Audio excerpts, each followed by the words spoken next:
Hello and welcome to this lecture. In the previous lecture, we saw Taylor's theorem, and in this lecture, we're going to see problems and illustrations of what that means when you do polynomial approximation using Taylor's theorem. So, let's see that. The first question asks for you to look at two functions. First one is f of x equals 1 by x, and there are ranges given, and f of x equals root x, both in that same range, and try to find approximations in terms of polynomials for these two functions. Okay, so let's just get started with that. So I'm going to do that here. Okay, so you have f of x. I'll do for 1 by x, and then I will let root x be an exercise for you. You'll see the method is exactly the same. Let's say we're going to do Taylor series around Taylor series. It's called Taylor series or Taylor approximation. It's a very common terminology around a, right? A, or if you want, x equals a, right? So this is what we're going to try. So if you remember the general formula, it looks like this, right? F of x equals f of a plus f prime of a times x minus a plus f double prime of a by 2 factorial times x minus a whole squared plus so on till, if you want the nth term, it's fn of a by n factorial times x minus a power n, right? Okay, so this is the nth degree approximation for using Taylor's approximation. What this is the polynomial of nth degree which approximates f of x around x equals a. Right? So this is what so we start. So the crucial thing is to find f of a, f prime of a, f double prime of a, so on. In general, you want to find fn of a, right? The nth derivative. So let's start with that. So if you have f of x is 1 by x, f of a is just 1 by a. That's very easy to see.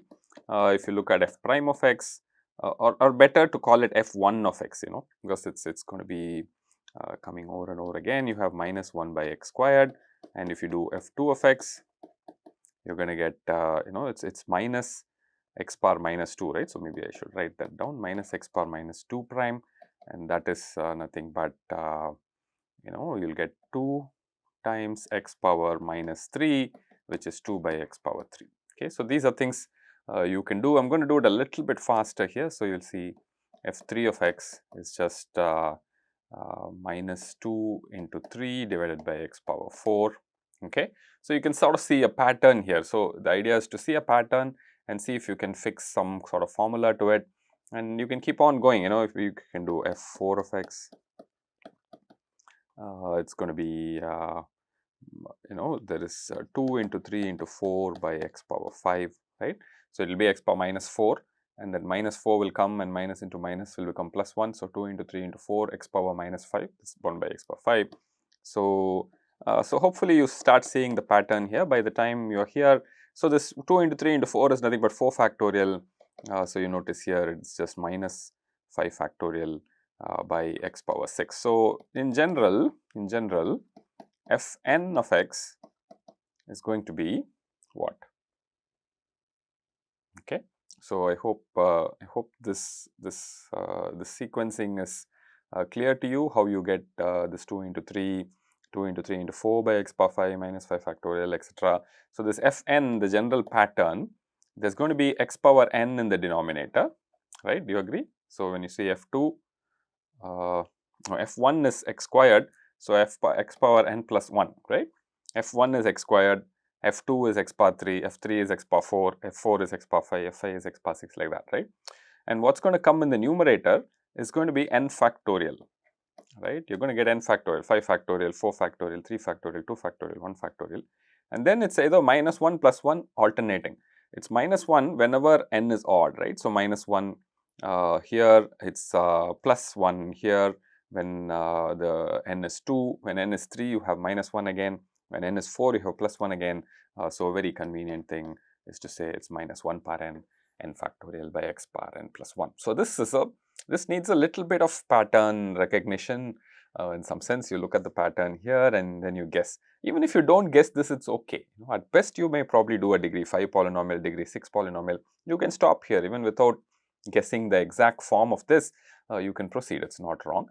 So you see here that the approximation that you have after you plug this in you get 1 by a plus f prime is minus, right. So, minus 1 by a squared times x minus a plus the 2 factorial is sort of going to cancel, and you will get 1 by a cube times x minus a whole squared plus, let me write a few more terms, it is going to be minus 1 by a power 4 times x minus a cubed, so on, right, plus minus so on, and then the nth term will be minus 1 power n by x power n plus 1 times x minus a power n.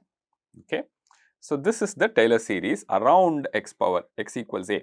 So, we always we saw how the f of x and f of a are going to be close, and the error is going to depend on the n plus 1th term, right, the error of f of x and f of and this polynomial approximation p of x, f of x minus this p of x, the error is going to be bounded by fn plus 1. So, maybe if you want to call this, so I shouldn't say f of x is, I am sorry, apologize for that, this is p of x.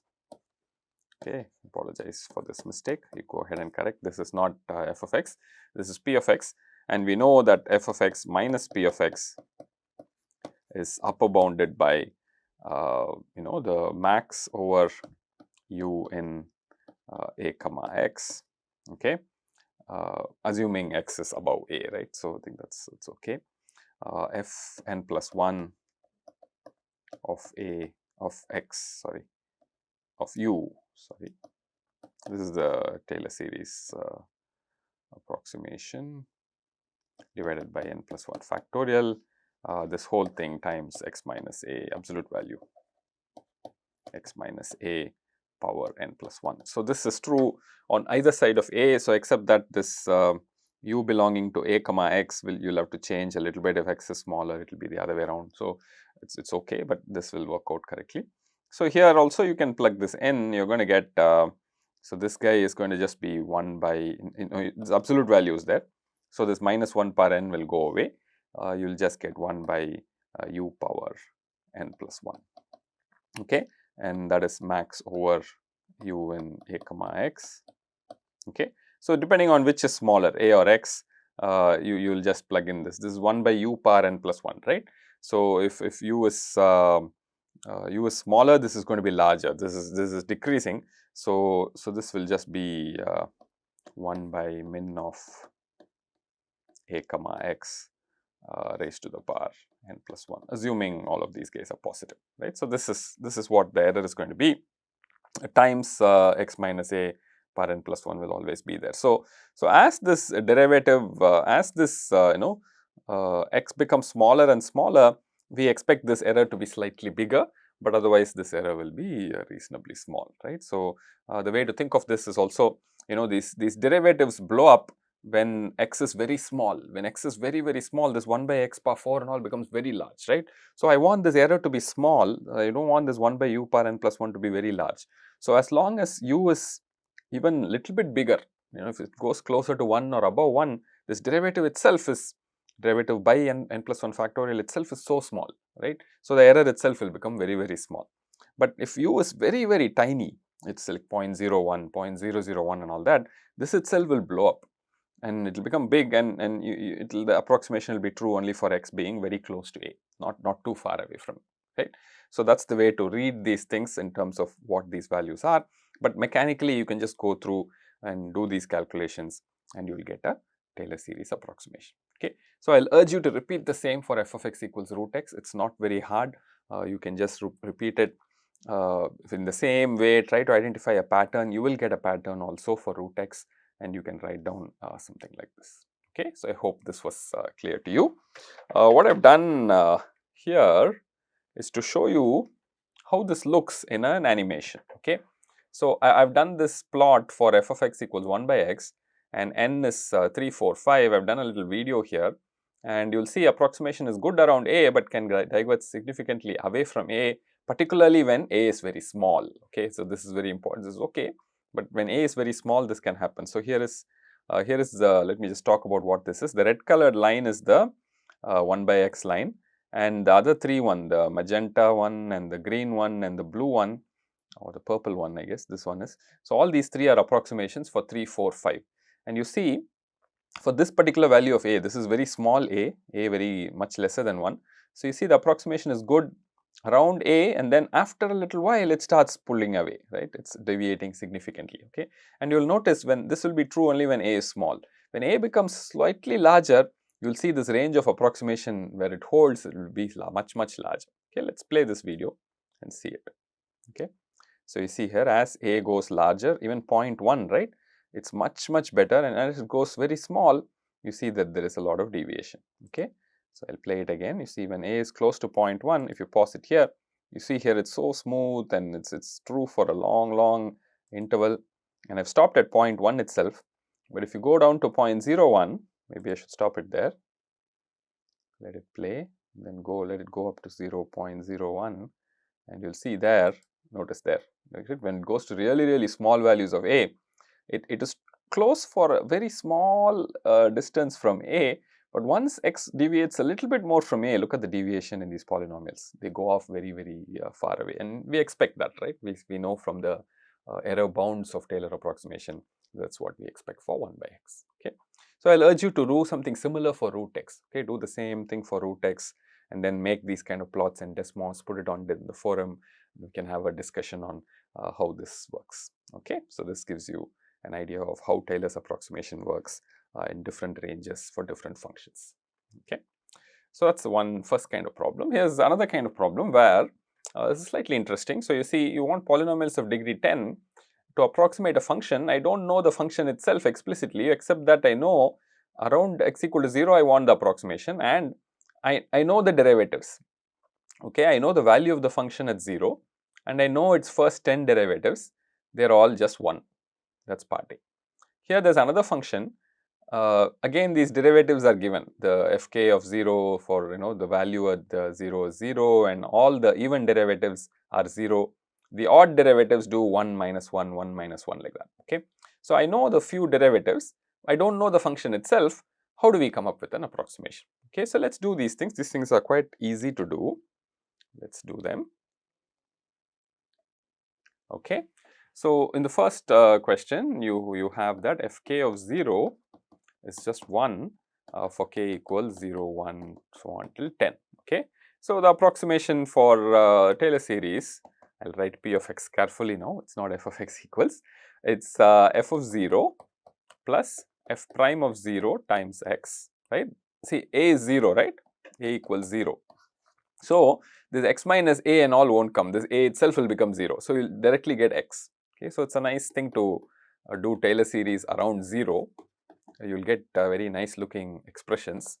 You will go so on till the last one, which is f10 of 0 by 10 factorial times x power 10. Okay, so this is my polynomial of degree 10, which I hope is a good approximation to this, because I know the derivatives only up to 10. Okay, so they are all 1 here. So you're going to get f of 0 is 1, f prime of 0 is 1, f double prime is 1. So you get this very nice looking expression, 2 factorial, maybe I'll write one more, 3 factorial plus so on till x power 10 by 10 factorial. Okay. So, this is a very interesting little polynomial, and this function is approximated by this polynomial. Okay. So, a very nice thing about this polynomial, if you do a differentiation by 1, right, if you differentiate it once, notice what you get because of this x squared by 2 factorial, x cubed by 3 factorial and all that. So, this 1 will become 0, x will become 1, x squared by 2 factorial will be 2x by 2 factorial, and the 2 and the 2 factorial will cancel and you will just get x. And then x cubed by 3 factorial, if you differentiate, it will be 3x squared by 3 factorial. In 3 factorial there is a 3, right, the 3 will cancel with this, and what you will be left with is 3, this is 3 factorial is 3 into 2 factorial, isn't it. So, if you differentiate, you will get 3x squared, 3 and 3 will cancel and you will be left with the 2 factorial. So, you will get x squared by 2 factorial. Likewise, the x power 4, when you differentiate, you will get x cubed by 3 factorial plus so on till you won't get x power 10, right, you will get x power 9 by 9 factorial, and then this 10 won't come. Okay. So, notice how, because of the form of this function and the way in which this derivative worked, this polynomial's derivative is almost tantalizingly close to this one, right. For small values of x, these guys are very close. So, this is a very nice series, a very important type series.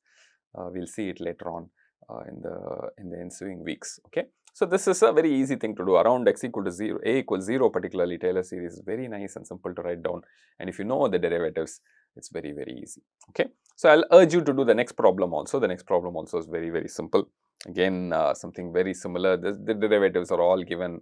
You have to just carefully write it down and plug it into the formula and look at what you get. I mean, you'll just get the correct answers. Okay, so it's easy enough to do this. So if you know the derivative and the value of the function at 0, you can know roughly the shape of the function near 0, and you can in fact you can even do some other things, except the bounding the error now is a little bit more confusing because you don't know what to do for bounding the error, but at least approximately around 0, this polynomial is a good approximation for this unknown function that you have.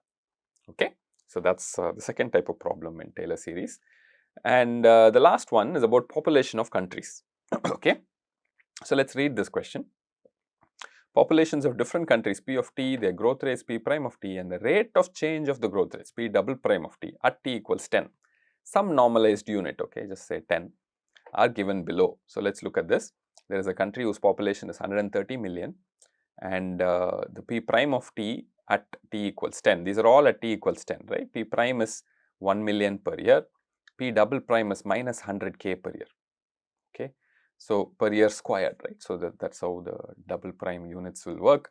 So what does this mean? This means the population itself is sort of increasing at 1 million a year rate, but the rate of increase is decreasing at minus 100k a year. So in the next year, the rate of increase will only be like some 800,000 per year or something like that. Okay, so that's what's happening here. So the rate of increase is falling.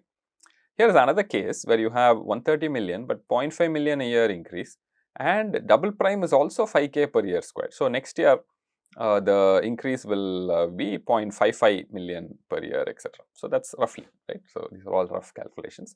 That's how it works. So using Taylor's theorem, you have to find linear and quadratic polynomials to predict the population for t greater than 10. Okay, and you have to see in what case does the population reach a peak and fall. If you remember, when we started differentiation, this is one of the problems we said, how do you predict a function based on its rate of change and all that's happening at a particular point. Okay, so let's try this. It's again a very simple problem. The derivatives are given. So notice both problems fall in this category, right? So there is an f of x, I don't know, well there's a p of t, I don't know the shape and size of this. I'm going to approximate it by p of 10 plus t around 10, right? T around 10. I'm going to approximate it using Taylor series approximations. P of 10 plus p prime of 10 times t minus 10. This is the linear approximation. Okay, and you can also approximate p of t as p of 10 plus p prime of 10 times t minus 10 plus p double prime of 10 by 2 times t minus 10 whole squared. So this is the quadratic approximation. Okay, so you can plug in the values that you saw. So you had country 1. Okay, we write a little bit more legibly. Country 1 and you had country 2. The linear approximation for both countries is going to be 130. Yeah, I'm going to do it in units of millions. So I'll swallow the millions there. 130 plus, if I remember right, it was 1 million a year. So it's just 1 times t minus 10, right? So this is the linear approximation for the first country. So it's linear, right? So this would come out as t plus 120, right? So this is it's easy enough expression. So if you put t equals 10, you get 130, t equals 20, t equals 11, you'll get 131. So it's predicting just based on the first derivative, it's predicting. And for the second country, it's going to be 130 plus 0.5 times t minus 10. So this will be 0.5 t plus 125. Okay, so remember t is around 10. Okay, so t equals 11 and all, it's just predicting based on the first derivative. So if you look at the quadratic approximation, you will get 130 plus t minus 10 minus 100k. 100k for us is 0.1 million, right? I'm dealing with 0.1 million divided by 2 t minus 10 whole squared. The quadratic approximation here is 0.5 into t minus 10 plus I think 5k, right? 5k is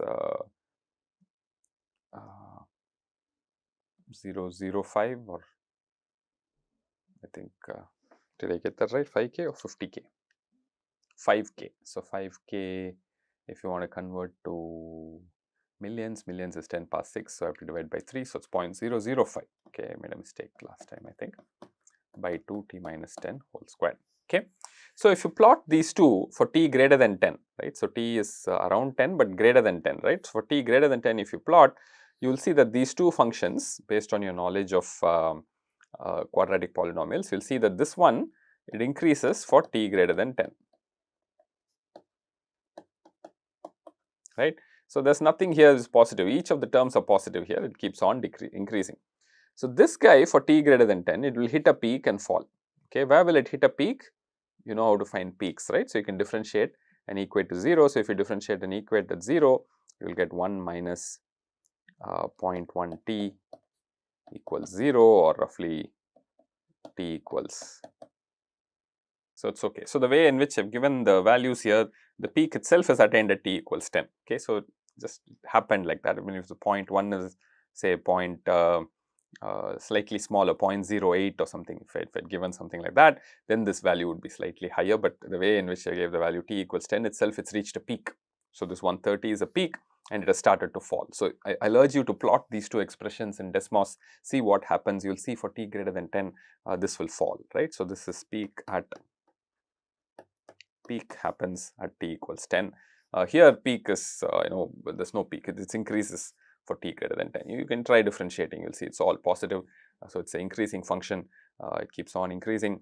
Here you see that it has hit a peak at 10 and it's falling down. Okay, I'll urge you to plot and check also, but you can also do derivative calculations. We know how to find monotonically increasing, decreasing from derivative, right? So, you can do all that and find out. So, in this case, this hits peak and falls, this is not doing so. Okay. So, this kind of calculations you can do to predict any function for that matter based on the derivative at current values. Okay. So, going back to this example that we saw long time ago, population growth of this is for India. So, you see here the numbers, the graph itself is increasing, but you can see from the shape of the curve that the slope is actually decreasing, right. The slope here, if you look at the slope is increasing. From this point on, the slope is decreasing. So, when the slope is decreasing, f prime is decreasing. So, that is what I put here, f of t is population is here, it increasing, f of t is increasing, f prime of t is decreasing, the slope is decreasing. So, when the slope is decreasing, f double prime becomes negative. So, when f double prime becomes negative, the quadratic approximation, for instance, is going to predict a peak and a fall. So, that is why, in spite of the fact that the population is increasing here, because of the behavior of the derivatives, the function itself is going to show a peak and fall here. Okay, so this I mean, of course, there's variations here. Where do the variations come from? This come from random fluctuations and all that. So your thing is not exactly a smooth curve like this. So quadratic may not work very well. So you have to worry about a lot of statistical things here. So you have to do something else to get these predictions. But generally, the average seems to predict a peak and a fall. Okay, so this sort of concludes the applications of derivatives that we saw. Hopefully, you appreciate the nuances of this application. I think Taylor's theorem is a wonderful final thing to finish with. It's a little bit complicated, but once you understand how to use it, it's very, very, very powerful.